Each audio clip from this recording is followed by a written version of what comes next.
je le fais. Parce que à la limite, Dieu s'intéresse-t-il à toutes ces choses? On peut se le demander. Alors, une fois que j'ai dégagé donc 3 à 6 fois le plexus frontal, eh ben, je vais attaquer au niveau de la gorge. Pareil.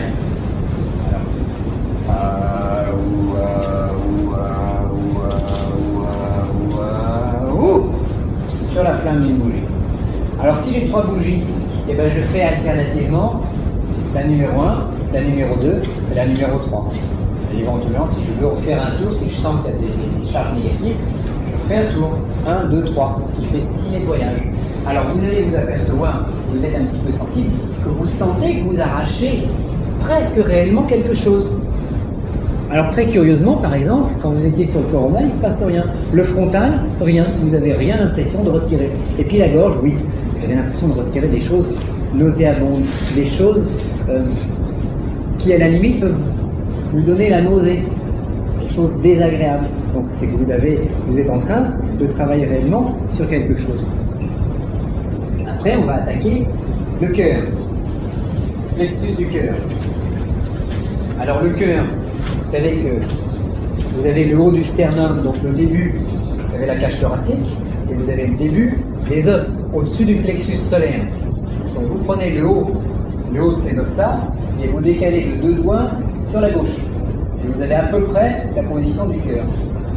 On va dégager le cœur en tant qu'organe. Donc on va imaginer que l'on glisse ses doigts jusqu'à l'intérieur, jusque dans le cœur, et qu'on va ramener des choses négatives et noires que l'on va projeter violemment sur la bougie. Alors, toujours pareil.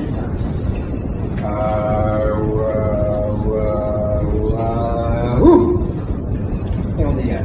Et le fait de pousser un vocable plus fort à la fin du son que vous entendez permet de réaliser une rupture sur votre visualisation, parce qu'il ne s'agit pas de garder les trucs dans la main pour après les coller sur la victime, ou vous les gardez sur vous-même.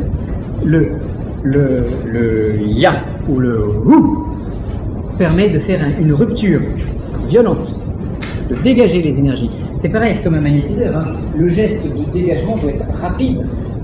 On ne va pas prendre gentiment les énergies négatives pour les déposer sur la flamme de la bougie. On les arrache et on les projette violemment. Alors évidemment, si vous avez la grand-mère qui est sur son fauteuil, juste devant, et puis qui attend que l'exorcisme soit fini, elle va ramasser une partie des charges. D'où nécessité de préférence d'avoir peut-être une fenêtre derrière, éviter un miroir, sauf si vous utilisez le miroir pour une raison précise. Alors, après le cœur, le plexus solaire, alors c'est très facile, c'est juste en dessous, toujours pareil. J'imagine que je rentre mes doigts à l'intérieur du plexus solaire de la personne. En général, le plexus solaire est souvent chargé d'énergie négative parce que c'est un plexus très très émotionnel. J'attrape, je jette, j'attrape, je jette. Ouh. Et après, ventre, juste sous le nombril.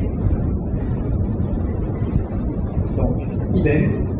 J'attrape, je jette. Alors, je n'entre pas forcément en contact physique, c'est-à-dire que je ne vais pas appuyer fortement avec ma main sur les plexus de la personne.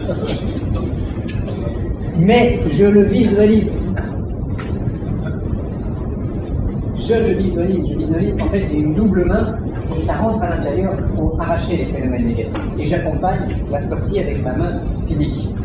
Donc juste sous le nombril. Une fois que j'ai dégagé donc de haut en bas tous les chakras, l'exorciste remet sa main au sommet de la tête du patient pour refaire circuler les énergies comme au début. C'est-à-dire que là, on a titillé tous les plexus. Alors, une chose importante, quand vous travaillez sur le hara, le plexus donc qui est juste en dessous du nombril, vous imaginez que votre main ne dégage pas que le hara, mais toute la base, je dirais, de la personne. Okay. Pour éviter donc une manipulation sur le dernier chakra, on va passer par le hara pour tout retirer. Et en général, c'est largement suffisant. Voilà. Ensuite, donc on met la main sur le coronal et on refait l'image petit ramoneur, qui lance sa petite boule d'énergie, son petit yo pour renettoyer les chakras. Et en général, c'est beaucoup plus facile à ce moment-là. Votre visualisation sera plus claire. Et vous finissez de dégager la colonne vertébrale de cette manière. Et toujours avec le vocable qui l'accompagne, c'est-à-dire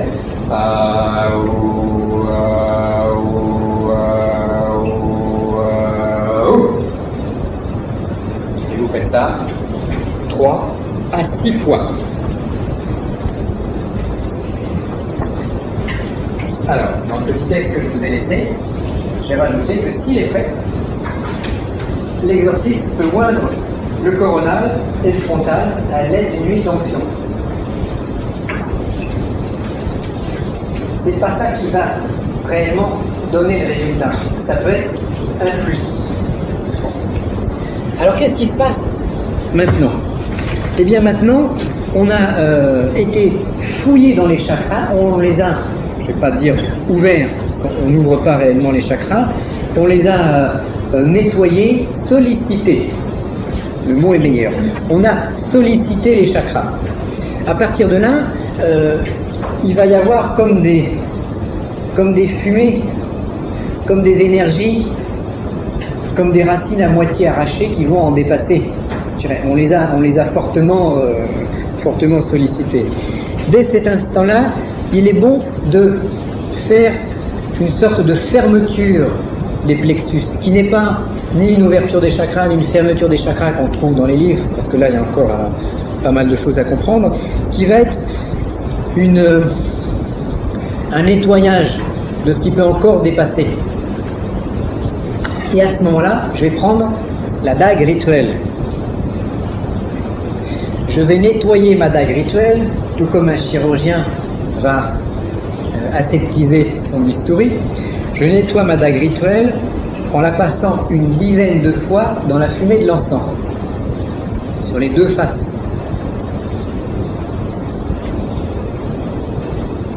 Et je vais ensuite faire une croix avec la dague sur chaque plexus. Et dans l'ordre, toujours du haut vers le bas. Donc, je fais une croix sur le plexus coronal. Alors, est-ce que je voulais marquer? Oui. Vous allez en même temps prononcer la petite phrase. Unus quisque ad sum locum. C'est marqué dans le. L'écrivez comment quisque. Donc vous accompagnez d'un son, d'un vocable. Hein. Alors unus quisque ad sum locum. J'ai une petite traduction, mais je préfère que notre spécialiste nous dise ce que ça peut vouloir dire. Unus. Ouais, chacun chez soi, chose comme ça. Voilà. Ça veut en quelque sorte dire, c'est une technique de fermeture, ça veut dire chacun reste chez soi.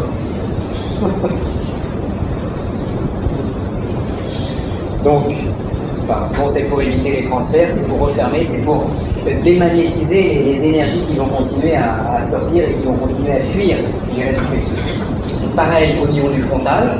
Alors, il faut faire très attention. Alors, ne tracez pas avec la partie tranchante de la dague. Tracez avec le plat, bien entendu. Mais oui, mais c'est des détails. Si on les oublie, il faut quand même un peu toucher la personne. Donc, bon, si on le fait avec délicatesse, ça pose aucun problème. Une fois, j'ai eu un monsieur, mais c'est très rare. Une fois, quand j'ai pris le couteau, il me dit « Ah non, non, pas le couteau, pas le couteau !» Je lui ai dit « Oui, mais maintenant, je dois fermer. » Il a dit « Non, non, pas le couteau, pas avec le couteau, non !» Il était prêt à sortir à se sauver se lever de la chaise et puis se sauver en courant. Hein. Je dis « Bon. » Alors, j'avais un petit clou qui traînait, à défaut de la dague, j'ai pris le clou puis je lui ai fait passer un objet métallique pointu de manière à fermer. De manière à... C'est comme une espèce de paratonnerre, comme quelque chose qui va démagnétiser, hein, qui va retirer l'électricité non statique, mais de nature un peu magnétique. Donc pareil sur le frontal, sur la gorge. En général, là, les gens ont du mal à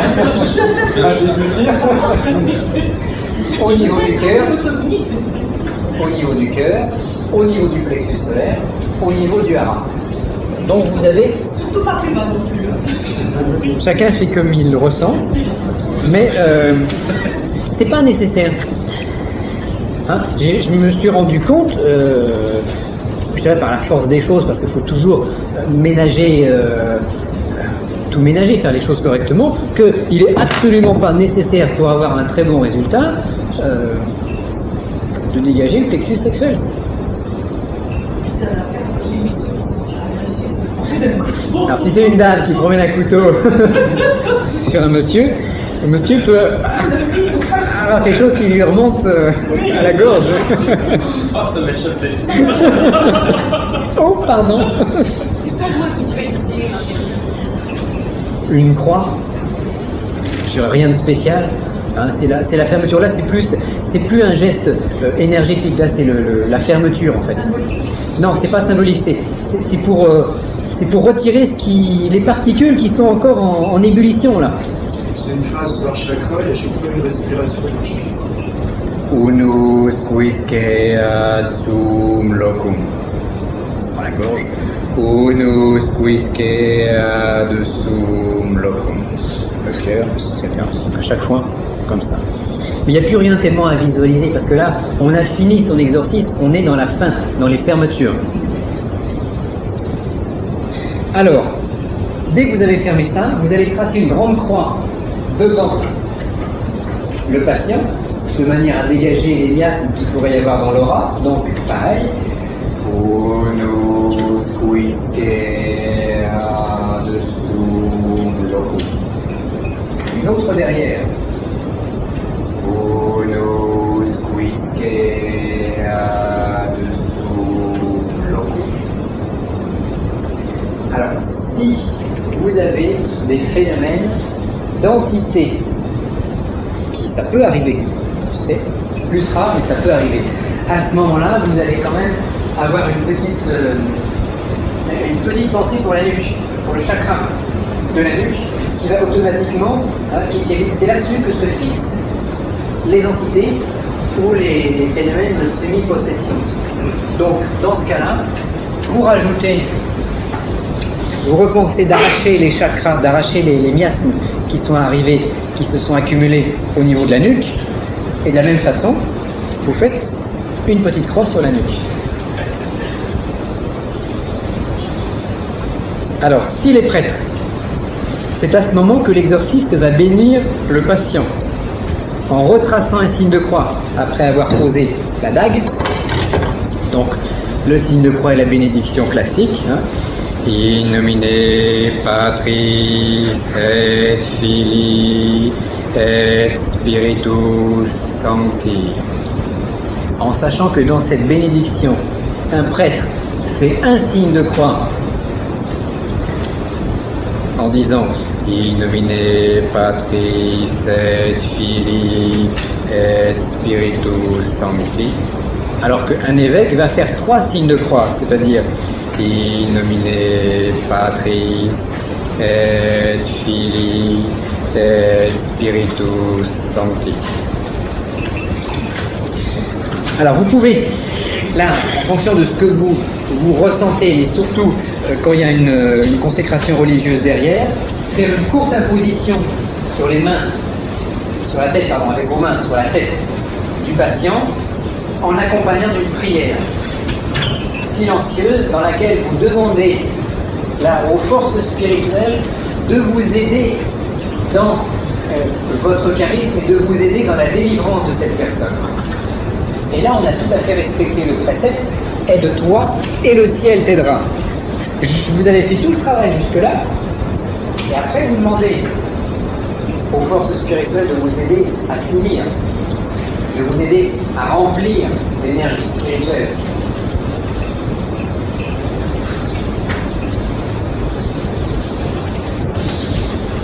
Alors ensuite, clôture du rituel. Donc nettoyage des plexus, vous voyez, ça prend un certain temps, mais fermeture des plexus, on vient de le voir. fermeture du rituel. Alors si votre rituel est ouvert, bien entendu, il faut le fermer. Alors fermeture du rituel, vous commencez par vous laver les mains dans la fumée de l'encens. Vous nettoyez de la même façon votre dague que vous allez passer une dizaine de fois dans la fumée.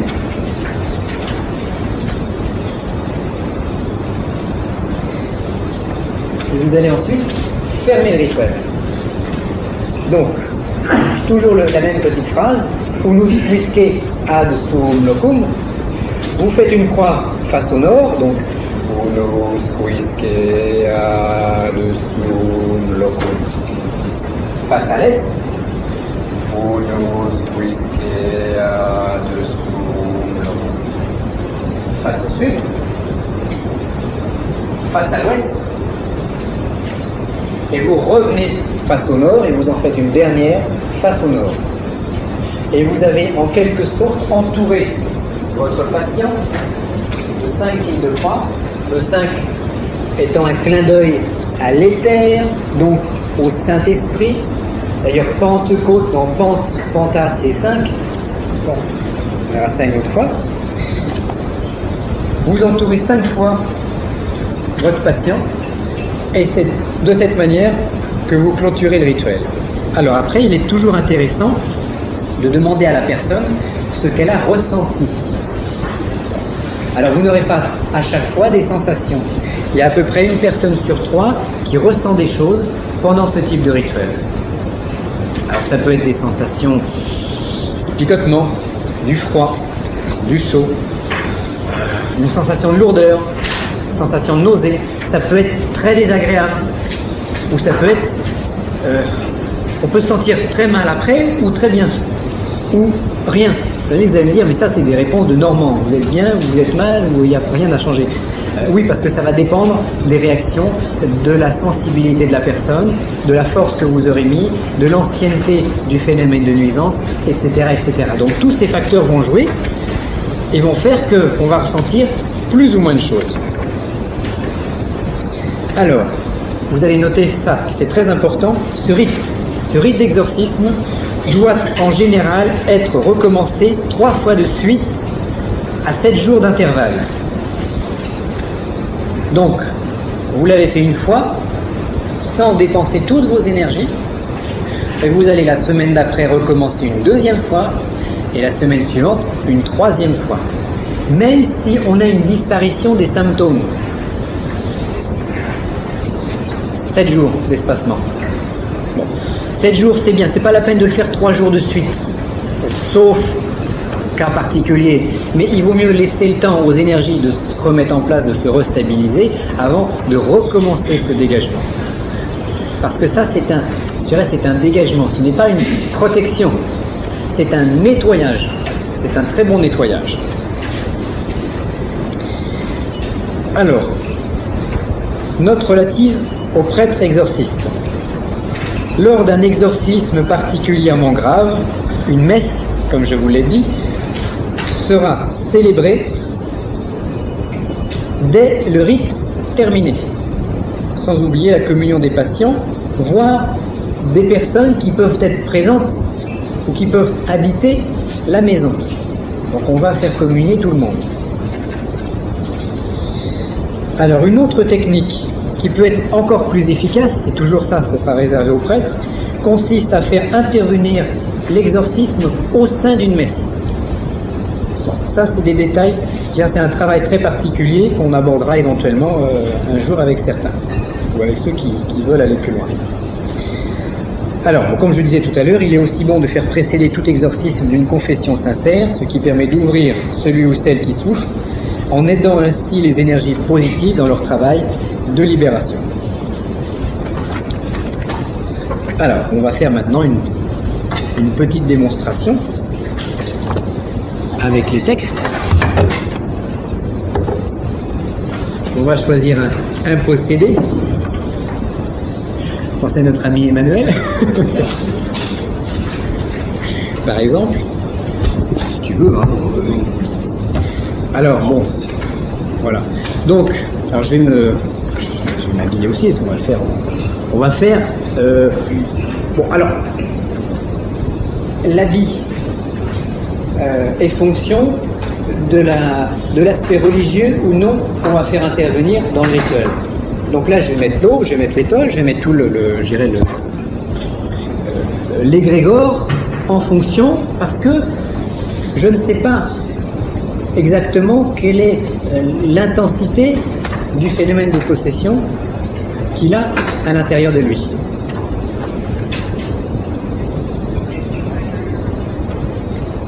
Alors on s'habille, on se prépare toujours avant.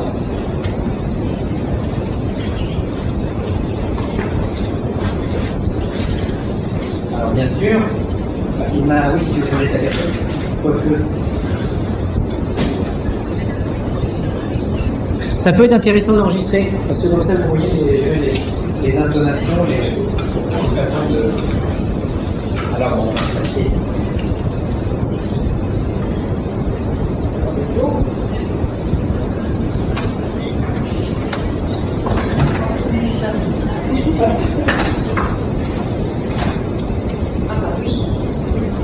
C'est mieux quand même. Oui. Un petit coup de brosse quand même. Salut, oui. Plus sérieux.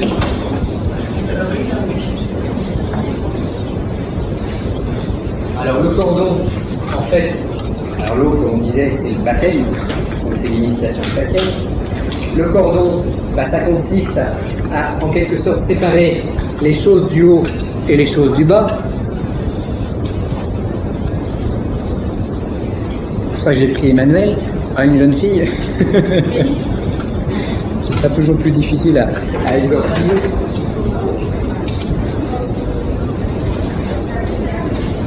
La croix pectorale, comme on disait tout à l'heure. Bon, alors moi j'en ai une, hein, comme on disait, avec un Christ en gloire et avec les 4 évangélistes symbolisés aux 4 coins. Donc, c'est pas le Christ crucifié, hein, comme on disait tout à l'heure.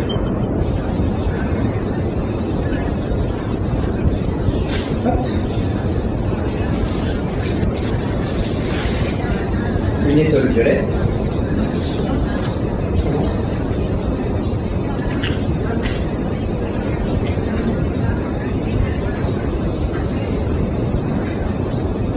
Alors dès cet instant-là, en fait, j'entre en résonance avec l'égrégore religieux chrétien.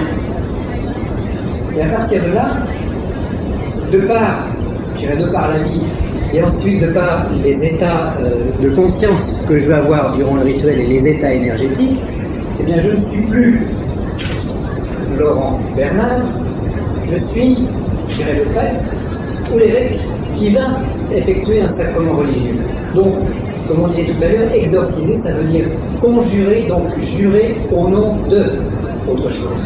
Alors que tout à l'heure, quand on a fait la démonstration à vide, eh bien j'étais simplement moi avec mes énergies. Ma consécration religieuse, certes, mais non utilisée. Donc simplement au potentiel. Alors je mets la petite calotte, parce que j'ai eu le sacrement épiscopal. On va commencer à s'occuper de notre ami possédé.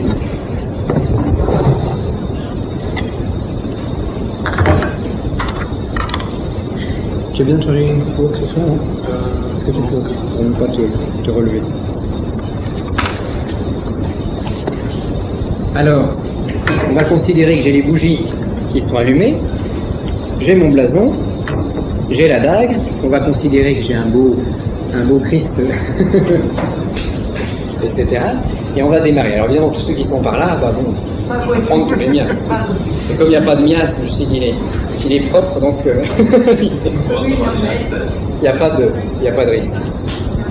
Mais bon, si vous avez envie de vous mettre de l'autre côté, vous pouvez. Alors, j'ai discuté avec lui pendant 1 heure ou 2, de manière à ce qu'il m'explique bien ce qui se passait et ce qu'il ressentait. J'ai allumé mes cierges, j'ai préparé comme tout à l'heure, et je vais commencer donc mon ouverture qui va me mettre moi-même en état de résonance par rapport à mon inconscient, fonction de nettoyage. Je mets un petit peu d'encens. Psalmus. Alors, Emmanuel ne pense à rien, il se détend. je vérifie qu'il n'ait ni croisé ses pieds, ni ses mains. Alors il n'a pas de montre, il n'a pas de chaussures, il n'a pas... Bon, tout a été retiré. Alors, psalmos. Quare fremerun gentes et populi meditatis sunt in ania. Astiterun reges terrae et principes convenirunt qui nulum adversus dominum et adversus cretum eius. Dirumpamus vincula eorum et possiamus anubis iubum ipsorum. Qui habitat in caelis iredibit eos. Dominus sum sanibit eos. Tunc locetura Deus in ira sua, et in furore suo conturbabit eos. Ego tem constitui regem eum supersion montem sanctum meum. Praedicabur decretum eius. Dominus dixit ad me. Filius meus est tu. Ego die genuit te. Postulam et agut tibi gentes hereditatem tuam, et possessionem tuam terminus terrae. Reges eos in virga ferea et tanquam vas figuli confringes eos. Et nunc reges intelligenti rudimini qui judicatis terram. Servite Domino in timore et exultate eicum tremore. Apprendite disciplinam ne condo irascatur et pereatis de via, cum exaceret in brira eraius, beati omnes qui confidunt in eo. Amen. Fin du psaume 2. Suite de l'ouverture qui permet d'établir le champ énergétique, qui permet d'établir la bulle, en fait, dans laquelle je vais opérer. In principio erat verbum, et verbum erat apud verbum, et Deus erat verbum. Hoc erat in principio apud Deum. Omnia per ipsum facta sunt et sine ipso factum est. Nil quod factum est. In ipso vita erat. Et vita erat lux hominum. Et lux in tenebris lucet, et tenebrae eam non comprenderum. Fuitum umissus adoe, qui nomen erat Ioannes, hic venit in testimonium. Ut testimonium peribere de lumine, ut omnes crederent per illum, non erat ille lux, sed ut testimonium peribere de lumine. Erat lux veraque illuminat omnem menien venientem in nunc mundum. In mundo erat, et mundus per ipsum factus est, et mundus eum non coniovit. In propria venit, et sui eum non receperunt. Quod totem receperunt eum dedit eis potestatem filius Dei firesque credunt in nomine Iesus, qui non ex sanguinibus, nec ex voluntate carnis, nec ex voluntate viri, sed ex Deo natis sunt. Et verbum caro factum est. Et habitavit in nobis, et vidimus gloriam eius gloriam quasi une genitia patre, plenum gratiae et veritatis. Amen. Donc, fin de l'évangile selon saint Jean. Oui, toujours concentré, toujours l'esprit libre. Alors maintenant, je vais vous demander, cher monsieur, de vous concentrer sur tout l'aspect négatif des choses. Alors, je pense à rien. Donc il se concentre, ouais, des fois qu'il y en a, vous êtes tous, alors il y en a bien ou une qui va ramasser, mais il est propre, il n'y a pas de problème. Donc, il se concentre sur tous les problèmes qu'il a depuis 10 ans. La voiture qui tombe en panne, etc. Tous les problèmes de toutes les natures. Et moi, parallèlement à ça, sans m'occuper, je ne m'occupe pas de lui pour l'instant, je vais réciter le psaume 72. Alors on va faire le début, puis quand vous aurez le texte, on va l'arrêter en cours de route, parce que bon, c'est amusant de vous lire le latin, et pour vous, ça va peut-être vous endormir un peu. Alors vous noterez quand même le changement de ton. On exprime le rituel sur un air grave et lent, sur un air vibrant. Alors, psalmos. Quam bonus Israel Deus is qui recto sunt corde, Me otem pene moti sun pedes pene fusis sun gressus mei, quia zelavi super inipos passem peccatorum videns, quia non respectus mortierum et firmamentum in plaga erum, in labore minum noctum et cum hominibus non flagellabuntur, etc., etc. Alors ce psaume étant plus long, hein, bon.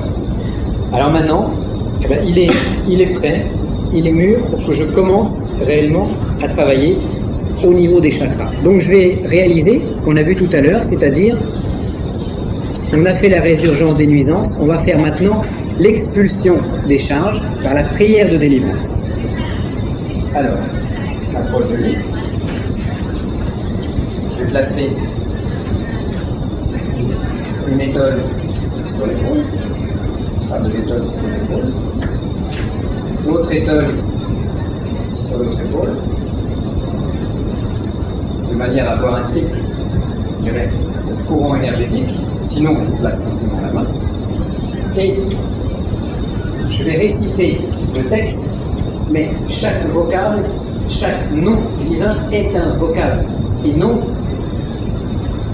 simplement un texte.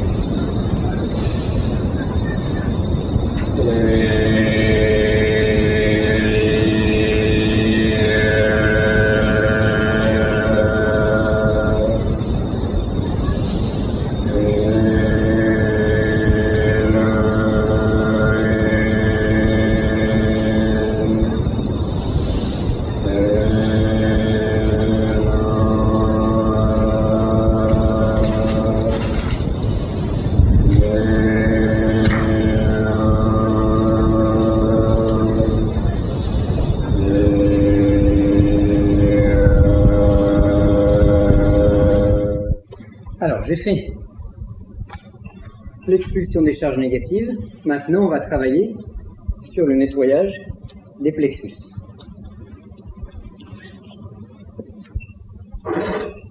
Mes bougies sont allumées. Donc, je vais prononcer.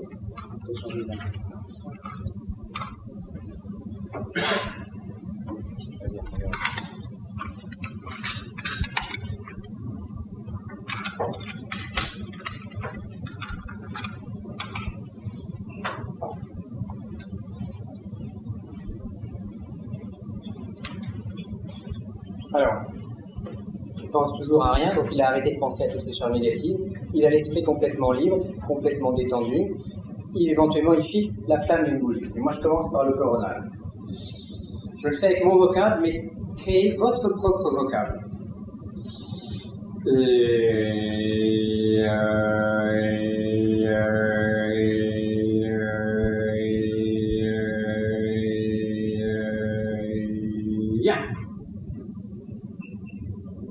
Je le prononce à mi-voix parce que nous sommes dans une salle de conférence.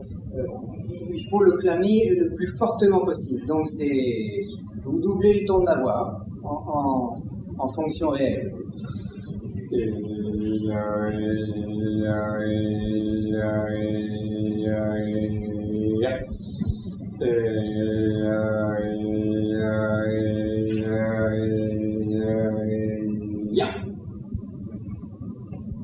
Alors éventuellement, je me lave les mains un peu dans la fumée de l'encens, voire je place les paumes de mes mains, je les passe au-dessus des bougies pour nettoyer, je dirais, les phénomènes. Et après, on attaque le frontal. Alors toujours une position, je dirais, basse. Mon hara, comme dans sur les arts martiaux, mon hara doit être en contact. C'est tellurique, voilà, je suis tellurique là. Ancré, voilà. Donc j'ai une position basse de manière à ce que si on me pousse d'un côté ou de l'autre, je vais bien résister. Je n'ai pas une position haute.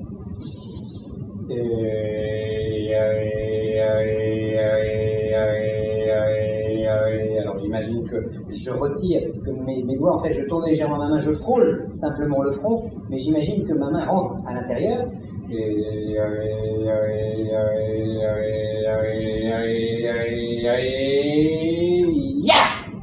Sur la bougie. Et je recommence. Alors j'y vais doucement. Hein. On va en faire un coup un peu plus fort.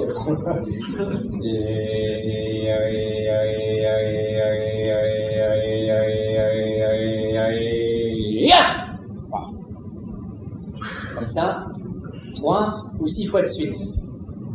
Quand j'ai terminé le frontal, ça me relève un petit peu les mains. C'est bien. Ouais, plus vous vous nettoyez, mieux c'est. Hein. Et on fait la gorge. Idem. Position basse.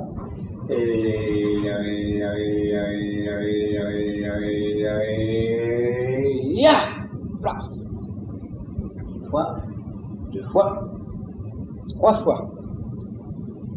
Et je me lave les mains.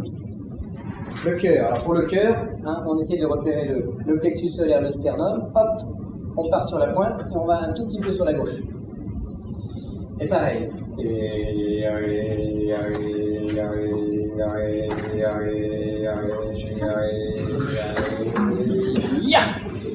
Et on chasse les démons.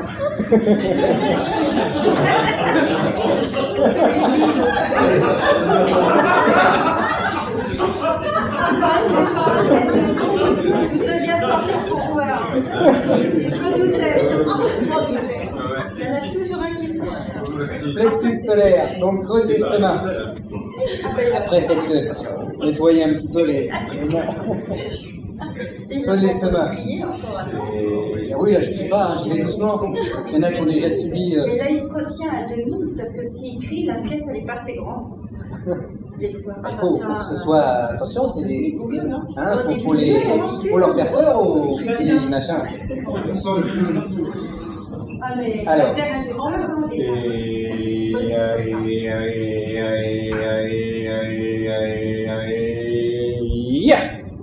Et le plexus solaire. Alors le plexus solaire est souvent assez chargé, donc on peut y tourner une 6e fois.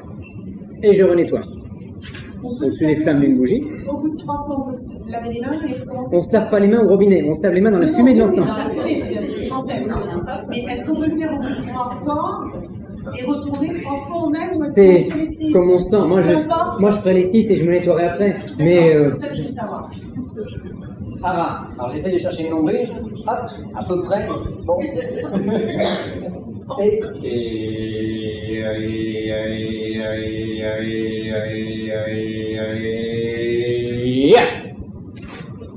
Une fois, 2 fois, 3 fois. Je me renettoie les mains. Parce que le plus important, c'est quand même moi. Hein. Bon, que lui soit exorcisé ou dépossédé, oui, mais moi, faut pas que je tombe malade. Dépossédé de son esprit. Et on recommence. Nettoyage final.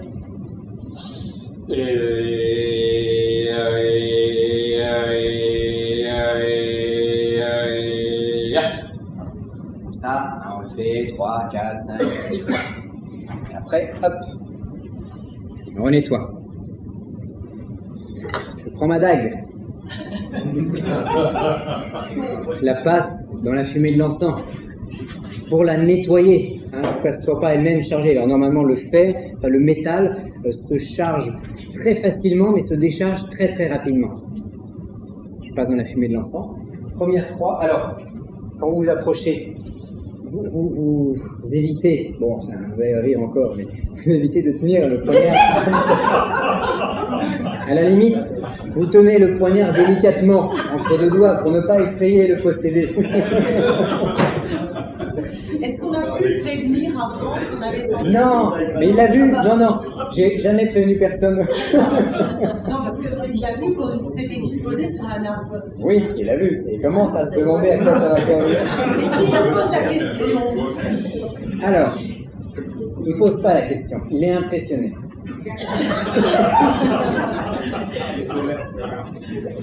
Il y a une façon aussi sur la nappe de le mettre. Alors là, pas la pointe vers le patient, la pointe vers le nord, D'accord, ok. de préférence. Bon. Ok. Alors quand on s'approche, on va le tenir délicatement, hein, et on s'approche comme ça, pointe en haut. Et après, gentiment, on va le baisser, et à plat, bien entendu. Unus quisque ad sum locum. Le front. Unus quisque ad la peau. Hein. Parce que ce qui compte, c'est d'éliminer toutes les petites choses qui restent. La gorge. Alors la gorge, on évite de le faire vertical, hein, vous le faites horizontal. Donc. Unus quisque adusum locum. Donc la gorge, en fait, on la prend comme ça, bas en haut, et appuie. Voilà. Voir la nuque. Hein? Petite croix sur la nuque. Si il y a un doute. Le cœur, pareil. Unus quisque adusum locum. Plexus solaire. Unus quisque adusum locum. Ara. Unus quisque adusum locum. Comme je n'ai pas fait de croix sur le plexus sexuel, je ne suis pas descendu trop bas au niveau de la manipulation, je le fais par le signe de croix, par les deux signes de croix qui vont terminer, qui vont essayer de nettoyer l'aura de haut en bas. Donc je continue. Unus quisque adusum locum. Donc une grande croix qui part du plus haut que je puisse prendre jusqu'au sol. Et ensuite, hein, ça fait une croix qui fait 2 mètres de haut, 2 mètres de large. On touche par terre, oui. C'est mieux, ça fait une mise à la terre. Et après dans le dos, pareil. Unus quisque adusum locum. Donc là, j'ai nettoyé les plexus et je viens de les refermer. Je repasse mon poignard dans la fumée de l'encens. Je me relave les mains dans la fumée de l'encens et je passe les paumes de mes mains au-dessus des bougies pour bien brûler également les miasmes que moi j'aurais pu attraper. Ensuite, fermeture du rituel. Donc maintenant je ne m'occupe plus de mon patient. Unus quisque adusum locum. Une croix vers le nord. Unus quisque adusum locum. Une croix vers l'est. Unus quisque adusum locum. Une croix au sud. Unus quisque adusum locum. Une croix à l'ouest. Unus quisque adusum locum. Une croix au nord. Et mon rituel étant terminé, je peux avoir un petit geste de finalité, comme ça par exemple, plutôt que sur la table, je tape sur mon propre... voilà, je tape sur mon sacramentaire, plutôt que sur la table directement, parce que je vais faire un trou sur le cahier, sur le texte. Voilà, c'est une façon de dire, bon, c'est terminé. Alors première chose que je fais, j'avertis mon patient, c'est fini. Comment vous sentez-vous? Est-ce que vous avez ressenti des choses pendant l'opération ou tout s'est-il bien passé? Parce que si, imaginons qu'il n'ait rien ressenti, il va dire mince, j'ai rien ressenti, ça se trouve, ça a raté. Donc c'est pour ça, on lui demande, à moins que tout se soit bien passé, donc on fait une ouverture, une question ouverte pour qu'il nous dise ce qui s'est passé. T'as ressenti quelque chose ou rien? Rien. Bon, il se sent bien, aussi bien qu'avant, ce qui est normal. Alors, je vais commencer à éteindre. Alors, si c'est mes bougies, je vais les éteindre. Si c'est les siennes, je les laisse allumer pour continuer à dégager la maison. Et je lui dis, ne vous relevez pas tout de suite, attendez un petit peu. Vous vous relevez, si vous êtes bien, commencez à remettre vos chaussures, vos chaussons, vos chaussettes, votre montre, etc. Et puis quand vous le sentez, vous vous relevez. Et moi, je commence à ranger mes différents instruments. Parce qu'il peut y avoir des sensations dans les 5 minutes qui vont suivre. Ou un vertige. Il peut y avoir des sensations 3 heures après, ou dans les 2 jours qui vont suivre. Question, oui? Si la personne, à ce moment-là, sent un sommeil qui l'envahit, mais extrêmement profond, même pas esthétique, on la laisse faire. Bah, s'il commence à tomber, à pencher d'un côté, on va l'aider à s'allonger par terre. Il faut la laisser sans nom. Oui. Enfin. Bon, il faut. Bon, voilà, attention, faut pas. Ça ne m'est jamais arrivé. Bon, mais on peut avoir une grande fatigue soudain. C'est très bon signe. on peut avoir une grande sensation de lourdeur. C'est bon signe. Toute sensation sera bon signe. Ça veut dire qu'il est sensible, il est médium et que ça commence à prendre. Bon, ça ne veut pas dire qu'il va être délivré tout de suite. Parce qu'après, je vais dire, écoutez, monsieur, je reviens la semaine prochaine. Parce qu'on recommence. Et s'il se sent bien, s'il me rappelle 3 jours après en me disant, ça y est, je suis complètement délivré, je lui dis, attention, vous avez la sensation d'être délivré. Mais il reste des choses, il faut finir, c'est comme une mauvaise herbe. Si on coupe la plante en surface, on a l'impression qu'il n'y a plus rien. Mais il reste les racines. Donc, la deuxième et la troisième fois, je vais arracher les racines, de manière à éviter que ça repousse. Alors ensuite, je laisse tranquillement dans son petit coin, et puis moi j'ai terminé, donc je vais changer ma vêture, je dirais.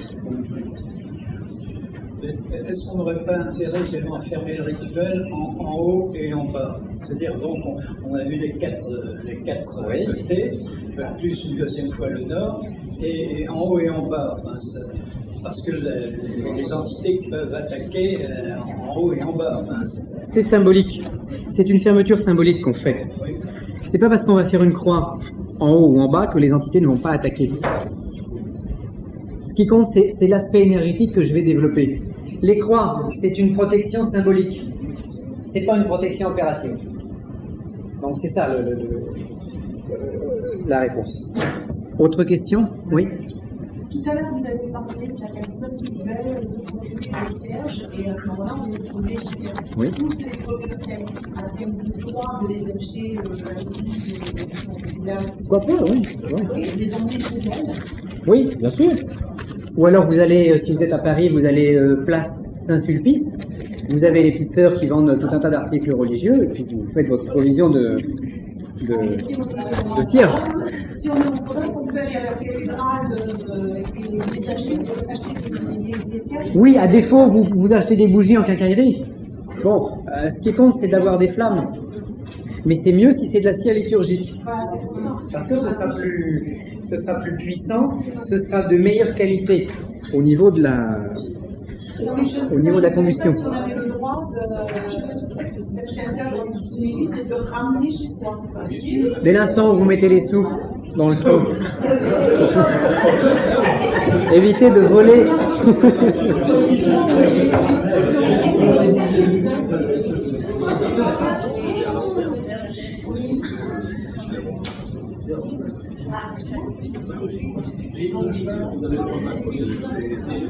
Alors, attendez, on va faire les questions. Je vais ranger ça.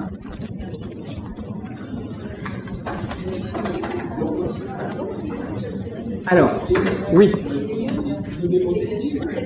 Les noms, alors, le rituel que je vous ai démontré, vous l'avez en intégralité dans le fascicule que je vous remets. Hein, donc tous les noms divins, vous les avez, bien entendu. Comment? Alors, il y a un mélange. C'est le nom de Dieu en latin, en grec, en hébreu. C'est un mélange. C'est pas très orthodoxe, dirons-nous. Bon, mais c'est d'une bonne efficacité. Alors, attends. C'est pas le moment, c'est pas fini. C'est pas fini.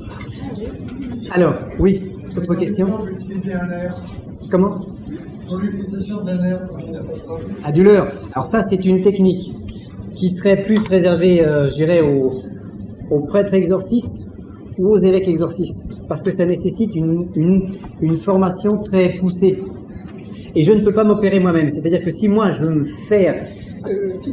bénéficier d'une protection par exorcisme triangulaire, je vais aller voir quelqu'un d'autre qui le fait, même si moi je sais le faire. Bon, ça c'est c'est le top dans la protection, qui est utile. Bon, alors, autre chose, on va continuer notre... Voilà, c'est un autre système. Donc, ce qu'on a vu là dans ce rituel, dans cette démonstration, le ton doit être fort et vibrant, l'attitude, donc une solide assise au niveau des jambes, une gestuelle puissante, franche, hein, on ne fait pas des gestes petits, avec un mental qui est tendu, et surtout un non-vouloir. Je ne voulais pas exorciser Emmanuel. Je le faisais. Je ne voulais pas sa guérison. Je nettoyais. Je me concentrais sur ma visualisation, sur mes pratiques, sur mes textes. Pas sur ses réactions. Je n'étais pas concentré sur lui, j'étais concentré sur le geste, faire le geste parfait, comme dans les arts martiaux. À la limite, vous avez dans le zen, le tir à l'arc zen. On va prendre l'arc, on va prendre la flèche. Le maître zen tend son arc, tend la flèche, regarde de l'autre côté et il médite. Il identifie la cible et la flèche à lui-même. Et quand il a réussi à faire de ces trois choses distinctes une seule et même unité, il n'a qu'à lâcher la corde et la flèche ne peut aller se ficher que dans le centre de la cible. C'est le même principe de non-action, de non-vouloir, mais tout s'appuie sur les techniques respiratoires et l'entraînement tous les jours qui va avoir lieu. Alors, pour l'exorcisme d'une maison, à ce moment-là, si vous sentez que la maison est particulièrement chargée, vous dégagez la personne et ensuite, dans chacune des pièces, vous prononcez le psaume 2. Éventuellement avec une petite cargaison de sel béni que vous projetez, mais c'est secondaire. Psaume 2. Bon. Là, c'est l'exorcisme d'une maison, exorcisme léger, suffisant dans 90% des cas. Alors maintenant, chose importante, les résultats à attendre de ce genre de pratique. Chacun réagit d'une manière différente. Donc chaque personne va ressentir les bienfaits ou les effets bénéfiques à un moment ou à un autre. En général, dans le cas d'un envoûtement, on a une descente. On se sent de plus en plus mal. On arrive à un paroxysme. On est tellement mal qu'à un moment, on se décide d'appeler quelqu'un pour intervenir. Parce que là, on ne tient plus. Bon. Donc, l'exorciste intervient toujours dans des cas difficiles. L'exorciste intervient très rarement préventivement. On ne va pas voir le médecin si on est en bonne santé. On va voir le médecin quand on est très malade. Bon. L'exorciste, c'est pareil. Donc, vous allez intervenir dans des cas qui sont difficiles. À partir de là, vous allez devoir gérer tout l'aspect émotionnel et surtout l'arrivée des résultats. Donc vous aurez besoin d'un contact assez régulier avec votre patient. À la limite, un coup de téléphone toutes les semaines pour vous dire l'évolution du problème. Il faut aussi bien faire comprendre à votre patient que vous devez retourner une deuxième fois, puis une troisième fois, pour totalement le dégager. Alors après, il va dire, bah oui, mais... Alors c'est à vous de faire comprendre le principe. C'est à vous de faire comprendre également le principe qu'il doit ensuite travailler sur lui-même pour mériter sa délivrance. Donc il y a toute une gestion. Alors les résultats à attendre, normalement, quand vous avez bien diagnostiqué, dans la semaine, les 15 jours, les 3 semaines, vous avez des choses qui vont bouger, qui vont se produire, qui vont se manifester. Des fois, c'est une chute avant une remontée. Parce que la personne qui est envoûtée, c'est comme un avion qui est en train de piquer du nez. Vous faites l'exorcisme, c'est-à-dire que le commandant de bord remonte le manche, les commandes de l'avion, qui continue à descendre. Parce qu'un avion, ça ne répond pas aussi instantanément qu'une voiture. Et 30 secondes après, on commence à amorcer une remontée. Là, c'est pareil. Un certain temps après le premier rituel, le client commence à amorcer une remontée. Et il y a un point très précis où vous savez presque que vous avez gagné, c'est quand ça commence à aller mieux. Quand il y a un petit phénomène, par exemple, on en parlait hier, une dame vous dit « Ah bah ça y est, maintenant je me remaquille, j'ai à nouveau envie de m'habiller coquette pour ressortir. » Bon bah là, ça y est, vous êtes en phase ascendante. L'affaire n'est pas terminée. L'envoûtement n'est pas totalement détruit, mais on remonte la pente. Ou quand un homme vous dit « Bon bah ça y est, maintenant, il y avait des fissures sur mon mur, j'avais la maison à repeindre, j'ai commencé à repeindre, j'ai commencé à remettre du papier, j'ai commencé à refaire du vélo, à refaire de la gymnastique, à refaire du sport. Et là, on est sur la pente ascendante. Il faut continuer vos 3 rituels. En général, c'est suffisant. Et après, ça remonte, et la personne vous donne des nouvelles de temps en temps. Alors c'est bien si en plus vous pouvez lui apporter plus qu'une simple délivrance. Alors il va falloir également gérer différentes choses, gérer les échecs. Vous avez fait un exorcisme, ça n'a pas fonctionné. Pourquoi? Alors il faut tout reprendre. Le diagnostic, il faut que vous sachiez pourquoi vous avez échoué. Donc reprendre le diagnostic, essayer de comprendre ce qui s'est passé. Est-ce que c'est parce que vous n'étiez pas assez puissant sur le plan énergétique? Est-ce que c'est parce qu'il vous manquait des éléments? Est-ce que c'est parce que vous avez fait un mauvais diagnostic? Où se situe l'échec? On apprend énormément de ces échecs personnels, on apprend beaucoup plus de ces échecs que de ces réussites. Vous allez devoir également gérer les crises, c'est-à-dire les évolutions en dents de scie. Un coup ça va, un coup ça va plus. Un coup ça va, un coup ça va plus. Et là vous dites, mais attendez, si j'étais bon, ça devrait aller tout le temps bien. Si j'étais mauvais, j'aurais pas de résultat.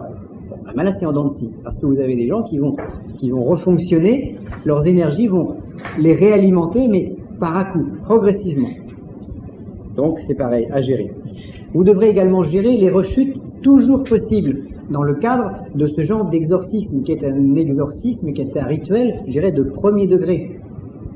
Bon, c'est pas, comme on disait tout à l'heure, l'exorcisme triangulaire avec un leurre, qui lui est beaucoup plus stable dans ses résultats. Là, si le sorcier réattaque ou contre-attaque de manière très violente dans les 3 ou 4 mois qui suivent, on risque fort d'avoir une rechute. Et on sera obligé de recommencer l'exorcisme. Alors après, disons l'exorciste professionnel, éthique et déontologie. Il y a un certain nombre de principes. L'exorciste, le prêtre exorciste est au service d'une foi. Un exorciste, alors vous allez me dire ce que vous dites là, c'est évident, oui, mais pas pour tout le monde. Ne pas mélanger les pratiques. Si vous êtes prêtre exorciste ou exorciste chrétien, évitez de faire du vaudou. Vous allez me dire, mais c'est évident. Mais non, c'est pas évident pour tout le monde. Parce qu'il y a des gens qui s'aperçoivent qu'ils ont des bons résultats avec le vaudou, qu'ils ont des bons résultats avec l'eucharistie, qu'ils ont des bons résultats avec les pratiques tibétaines. Pourquoi ne pas tout mélanger? Non, il faut choisir une voie. Parce qu'à un moment, on va créer un court-circuit énergétique entre différents égrégores. La dernière fois, on parlait d'un monsieur qu'on connaît de très très loin, dont nous avons entendu parler, qui a accumulé, je crois, 200 à 250 initiations différentes. Alors, il est prêtre, initié au dieu crocodile, grand Manitou du vaudou, martiniste, etc. Il les a tous. Alors, on va dire qu'aucune de ces filiations aucune n'est mauvaise par définition, mais ce qui est mauvais, c'est la réunion de tout ça. On choisit un courant et on se tient à son courant. J'ai un ami aussi qui disait une fois, il y a des gens, ils font toutes les écoles maternelles. L'école maternelle de Laurent Bernard, après ils vont faire l'école maternelle du Reiki, l'école maternelle du vaudou, l'école maternelle chez les Tibétains, l'école maternelle chez les martinistes, l'école maternelle... Donc ils accumulent les maternelles, mais ils ne suivent aucune voie de manière profonde et jusqu'au bout. Donc ils ne seront jamais... Ils seront toujours en maternelle. Alors on ne va pas dire que notre voie est meilleure que d'autres, mais suivez celle que vous ressentez, qui vous convient. Alors pareil, le prêtre exorciste est un représentant de l'Église, donc il se doit une éthique de vie. Donc il évitera les débordements, comme on l'a vu récemment à la télévision. Les musulmans, ça marche pas. Ça, c'est un rituel chrétien. Je vous conseille d'exorciser les chrétiens. Bon, c'est pas une question de racisme, mais c'est un rituel chrétien qui est plutôt destiné aux gens qui seront baptisés chrétiens. Bon, à la limite, si un musulman vient vous voir, vous pouvez lui dire, vous pouvez l'aider. Mais ce ne sera pas un rituel qui sera adapté à sa religion. Donc il faudrait déjà qu'il change de religion, qu'il se fasse baptiser. Et après, on va l'aider. Parce que un musulman, vaut mieux qu'il aille voir un musulman. Un chrétien va voir un chrétien, un tibétain va voir un tibétain. Et en général, c'est ce qui se passe. Alors pareil, autre notion, le prêtre exorciste, aujourd'hui, tel qu'on peut nous tel qu'on peut le proposer, ce sera toujours un prêtre ouvrier, c'est-à-dire un prêtre qui a son travail et qui pratique l'exorcisme. Ou un prêtre qui ne fait que la pratique de l'exorcisme et qui en tire une subsistance. Parce que le problème, c'est que personne ne va vous ne rencontrerez, pardonnez-moi l'expression, aucun mécène. Alors si vous en avez un, vous me le dites. En général, il n'y a pas de mécène, comme au Moyen-Âge. Donc, le prêtre exorciste doit assumer sa vie matérielle et sa vie spirituelle. Donc, double combat. Donc, double difficulté. C'est pas la voie de la facilité, l'exorcisme. Par contre, c'est une voie qui peut vous apporter énormément de choses. Soit vous le pratiquez de manière extérieure, en tant que prière de délivrance, soit vous désirez aller plus loin dans cette fonction et être utile spirituellement à la société, à la planète sur laquelle nous allons vivre. Et si on veut bâtir une cathédrale, admettons qu'on ait chacun une pierre. C'est vrai qu'on peut garder la pierre dans son jardin. À ce moment-là, la pierre, j'ai ma pierre, elle est dans mon jardin. Mais on ne construira jamais une cathédrale avec une pierre. Par contre, s'il y a plusieurs personnes qui mettent ces pierres en commun, c'est vrai qu'on peut construire une cathédrale. Mais dès cet instant, ma pierre n'est plus dans mon jardin. Elle est dans le jardin qu'on a choisi ensemble pour construire un édifice. Alors, on disait tout à l'heure aussi, donc le prêtre a le droit d'imposer les mains. Le magnétiseur n'a pas le droit de guérir, ni de soigner. Bon, donc, ambiguïté. Est-ce que vous avez des questions sur le rituel qu'on vient de voir et sur lequel que... Oui. Dans le cas de possession, ça c'est pour enlever les entités. Ouais. Cas de possession, extrêmement rare. Et de toute façon, ce sera une possession par une âme noire. Donc, dans le cadre d'une possession, c'est un prêtre exorciste au minimum qui doit intervenir. Ça, c'est un rituel, je dirais, de base. Un rituel qui dure une trentaine de minutes, qui est particulièrement efficace et incisif. Très bon dans les cas d'envoûtement classique. Dans le cas d'une vraie possession, on va travailler différemment, voire un prêtre exorciste minimum, voire plusieurs. Il y a des enfants qui sont par des possessions.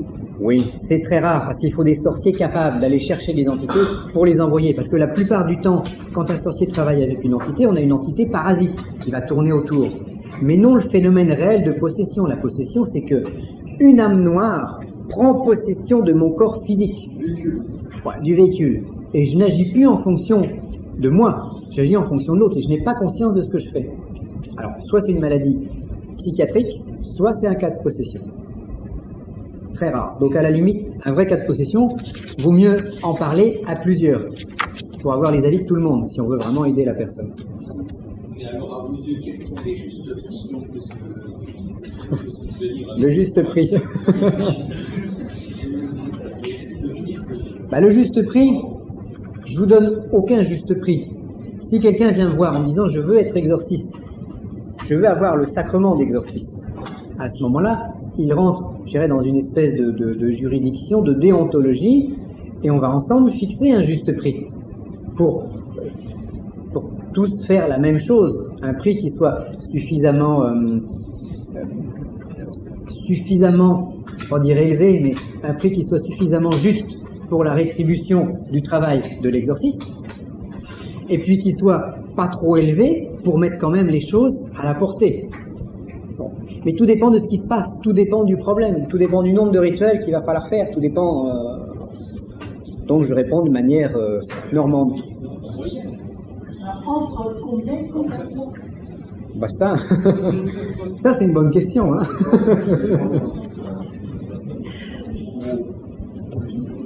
Vous avez des gens qui... Tout dépend de votre... voilà, un prêtre exorciste peut se permettre de prendre peut-être, j'allais dire peut-être plus qu'un simple désenvoûteur. Bon. Là, je ne sais pas comment vous fonctionnez. Est-ce que vous allez vous déplacer? Est-ce que vous recevez à domicile? Le problème aussi, c'est que que nous, on est des professionnels, ça veut dire qu'on paye des taxes professionnelles, ça veut Oui. dire qu'on paye des impôts, ça veut dire qu'on paye des charges sociales, ça veut dire qu'on paye, on fait. Et on déclare ça le vous, et on ne déclare pas tout. Et on déclare. Alors, donc une question. La question c'était, Patrick? Quelques mots sur votre formation complémentaire. Alors la formation complémentaire, voilà. Éventuellement. Ce stage est une formation d'exorciste. Donc ceux qui voudraient avoir le sacrement d'exorciste doivent me prévenir, bien entendu. À la limite, le sacrement d'exorciste peut être la finalité du stage. La formation y correspond sur le plan du niveau. Alors, il y a deux sortes de sacrements d'exorciste.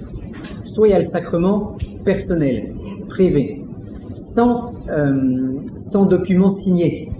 Je fais le sacrement. Mais vous n'êtes pas, sous ma responsabilité. Vous l'êtes un peu, vous avez besoin, mettons, du sacrement d'exorcisme pour aider votre famille. Bon, à ce moment-là, vous aidez votre famille avec, vous avez juste besoin du passage de pouvoir, et non du papier tamponné pour travailler au cabinet. Auquel cas, ça, c'est une chose. À la limite, c'est presque ouvert à... Bon. Par contre, il y a celui qui va vouloir travailler en cabinet, qui va vouloir donc avoir le sacrement d'exorciste, de diacre exorciste, ou de prêtre exorciste, mais avec les assermentations, les lettres d'ordination qui y correspondent. À ce moment-là, cette personne se met sous ma responsabilité spirituelle et un petit peu matérielle ou juridique, et on doit en discuter ensemble de manière très transparente, je dirais. Bon, parce qu'à partir de là, il y a un engagement spirituel. On entre en religion. Alors, il y a des choses positives, il y a énormément d'aspects intéressants de cette entrée en religion, surtout si on considère qu'on a l'esprit quand même relativement ouvert. Donc, on ne va pas être, pas employer le mot sectaire, mais trop dogmatique au niveau d'un certain nombre de concepts. Par contre, il y a quand même une juridiction qui est derrière. Donc, il y a un engagement spirituel, et ça nécessite de la part de celui qui... Ça nécessite de la part du consécrateur une totale confiance, parce qu'on va donner quelque chose, et ça nécessite de la part de celui qui va recevoir la transmission un engagement. Donc, il y a un double échange. Alors ça, bon, là on a un stage ouvert, donc ça se discute de manière plus particulière. Qu'est-ce que vous voulez? Donc moi, je suis à la limite ouvert à différentes propositions. Je ne vais pas forcément vous dire oui et accepter sans réfléchir à ce que vous allez me demander, bien entendu. Mais je ne suis pas contre non plus. Donc on voit, on réfléchit. À la limite, ce qui pourrait être intéressant si vous êtes suffisamment nombreux à vouloir prendre une position, c'est de se revoir, c'est de se refaire un stage. Et là, un stage, par exemple, d'accès au diaconat ou d'accès à la prêtrise, pour voir exactement ce qui va se passer, à quoi vous allez vous engager spirituellement, et quel va être votre travail.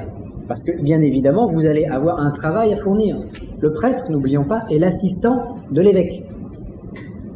Donc le prêtre, il n'est pas tout seul à faire ce qu'il veut. Il est l'assistant d'un évêque. Donc il participe à une mission collective, spirituelle et matérielle. Parce qu'il y a toujours les deux aspects qui sont liés. Donc faut tout... Pas forcément, pas un déménagement. Faut pas que ça entraîne une perturbation de la vie que vous avez. C'est une charge supplémentaire. Donc vous en tirez une force supplémentaire, mais c'est une charge supplémentaire. C'est ça qu'il faut voir. Voilà, une charge pastorale, vous êtes tenu, par exemple, un prêtre est tenu à faire au moins la messe une fois par semaine. Bon, est tenu à une certaine éthique de vie, est tenu si on lui téléphone pour lui demander quelque chose ou qu'il y a quelque chose à faire, est tenu de dire oui, et non de trouver des prétextes pour ne pas venir. Vous voyez, on fabrique une cathédrale en commun. C'est bien, mais on s'engage dans quelque chose. Oui, Joël? Le prêtre étant déjà marié, peut-on justement, dans quelle mesure peut-on devenir prêtre? Ah, il faut divorcer. Justement, si ça doit devenir valide par rapport à l'Église catholique. Alors, il y a la validité des sacrements, qui de toute façon, prêtre, marié ou pas, à la limite, un prêtre peut être marié. Et à la limite, si un prêtre, si une personne qui postule la prêtrise est déjà mariée, bon, on ne va pas lui demander de divorcer parce que le divorce est contre l'Église. Enfin, bon, contre, je dirais, bon, hein. Donc, je pense qu'un prêtre ne doit pas perturber sa vie personnelle, professionnelle et sa vie familiale. Bon, c'est un plus, mais c'est une charge supplémentaire qui va être ajoutée. Donc, ça va être du temps pour cette prêtrise, du temps à passer, peut-être des voyages à faire, des stages à faire pour approfondir. Je dirais qu'on s'engage dans quelque chose. Alors, ça peut être une aventure fantastique parce que c'est le meilleur moyen pour bénéficier de formations qui sont réservées qu'à certains. Bon. Par contre, autant pour un stage, je vous envoie une lettre, vous venez, je suis très content, vous ne venez pas, je suis déçu, mais je ne vais pas vous harceler par téléphone en vous disant tu dois venir.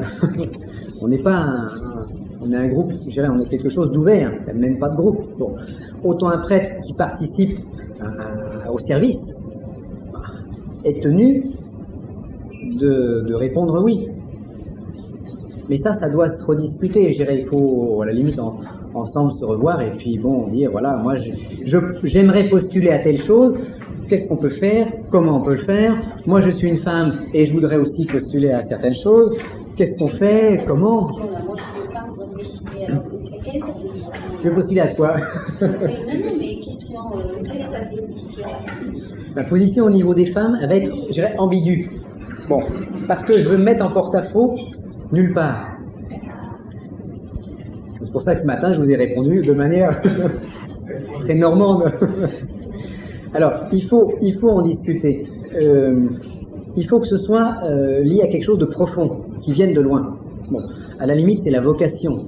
On ressent cette vocation au creux de l'estomac ou on la ressent pas. Si on la ressent au creux de l'estomac, je dirais oui. En tant qu'évêque, j'ai pas forcément le droit de refuser. Mais si c'est simplement superficiel, bon, on peut attendre.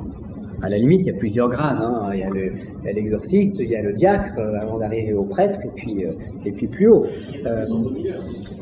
Voilà. Bon, on va quand même pas trop allonger la sauce. Hein. Dans 10 ans, vous pourrez être voilà, sous-diacre. Il en remplace quelqu'un par là, mais respecter un temps d'adaptation à chaque organisation crée une mutation profonde de l'être. Donc il faut arriver à le digérer. Alors il faut arriver à le digérer. Les exercices de respiration nous permettent d'accélérer la digestion de ces choses.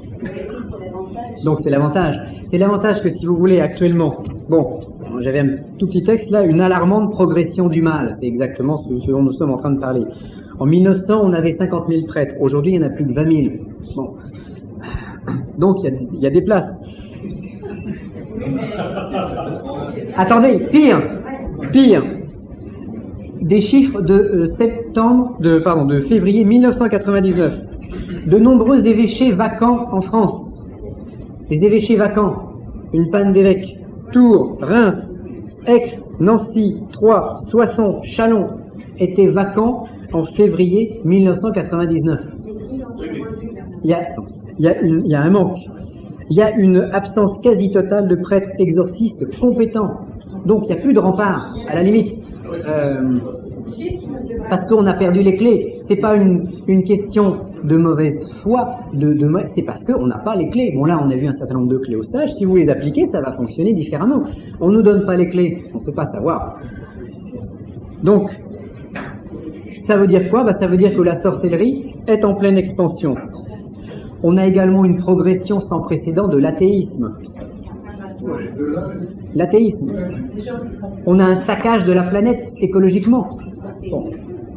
Alors, je pense que si quelques personnes se sentent concernées, c'est peut-être le moment Sur un plan spirituel, attention, notre but n'est pas d'aller aider Greenpeace, si ce n'est sur un plan spirituel.